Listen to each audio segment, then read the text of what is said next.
Assalamualaikum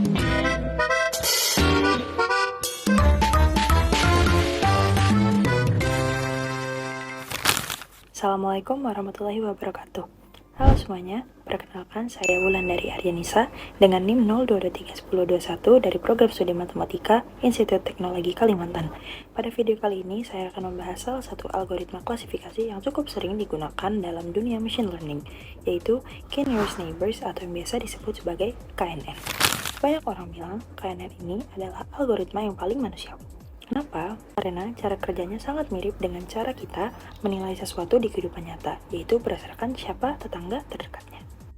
Dikutip dari Jurnal Nasional Informatika dan Teknologi Jaringan, dijelaskan bahwa K-nearest neighbor merupakan metode yang menghasilkan kesimpulan dan penyelesaian masalah dengan melakukan pendekatan terhadap kasus sebelumnya, sehingga nantinya akan menghasilkan kesimpulan yang sesuai dengan kasus sebelumnya berdasarkan tingkat kemiripan daftar sebab yang dialami oleh kasus baru. Nah, prinsip KNN itu sederhana. Data yang serupa biasanya saling berdekatan. Sebagai contoh, semisal ada sebuah data nasabah bank. Ada kelompok nasabah yang pembayarannya lancar dan ada kelompok nasabah yang pembayarannya macet. Nah, ketika ada nasabah yang baru masuk, algoritma KNN akan melihat siapa sih 5 orang nasabah lama yang profilnya paling mirip dengan nasabah yang baru. Kalau mayoritas tetangga membayarnya lancar, maka nasabah baru ini akan diklasifikasikan sebagai nasabah yang pembayarannya lancar juga. Secara teknis, ada 3 hal yang harus ditentukan saat memakai algoritma K-nearest neighbor. Yang pertama adalah menentukan jarak. KNN biasanya memakai Euclidean distance untuk menghitung seberapa jauh jarak antara data baru dengan data yang sudah ada. Intinya, semakin kecil angkanya, maka semakin mirip pula datanya. Langkah yang kedua adalah menentukan nilai K. Kita harus memilih berapa banyak tetangga yang akan ditanyakan. Nah, untuk memilih nilai K haruslah angka ganjil, agar saat voting tidak ada hasil yang seri. Kemudian langkah yang terakhir adalah dilakukan voting untuk mengambil keputusan akhir dari suara terbanyak para tetangga tersebut.